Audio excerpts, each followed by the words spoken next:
Okay, so today I'm going to show you how to use the oxygen plasma machine.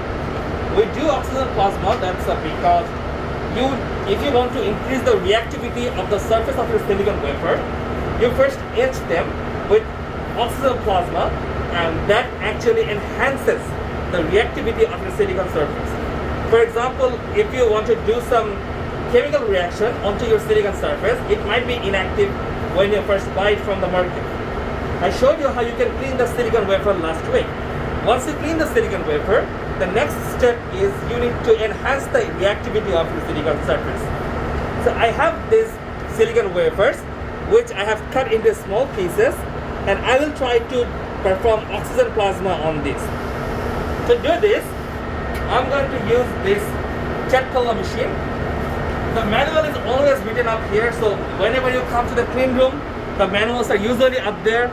Try to follow them. If you're confused, just don't do anything rash, and if you're not sure about anything, don't do anything.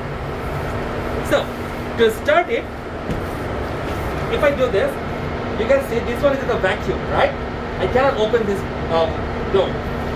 First, you need to pump the air into the chamber so that the vacuum is unlocked. So first, turn on the main power.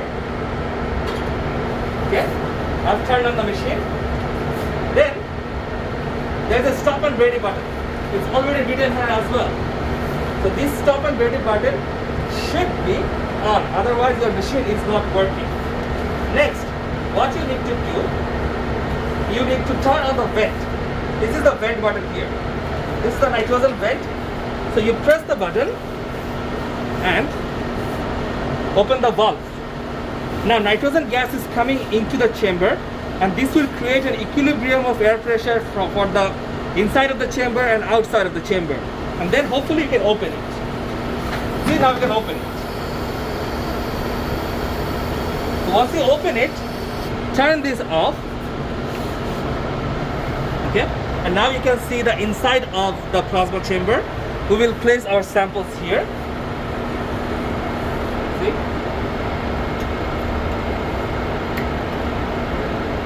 We have placed our samples here.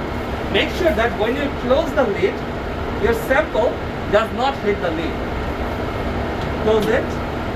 I'm being very careful. Okay. Now it is closed. Okay. But the inside here should be vacuum, because you are bombarding these silicon wafers with oxygen plasma. If there is air resistance, those plasma cannot reach to the silicon surface efficiently. So what you do, you need to create vacuum into the chamber. For this, there is a button called vacuum valve. You press this. Once you press this, you will see that this vacuum chamber or vacuum gauge is coming here. So once it hits about 0.2 torr, you know that your chamber is vacuum enough so that you can start your process.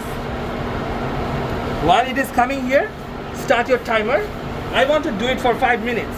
So now it is at 5 minutes. See, it is 5 M1. That means minute. That is with first decimal up to first decimal point. If you go for 0.01, that means it's 0.05 minutes. You will know when you are done doing it. Now you can, as you can see, the vacuum gauge has hit 0.2 torr.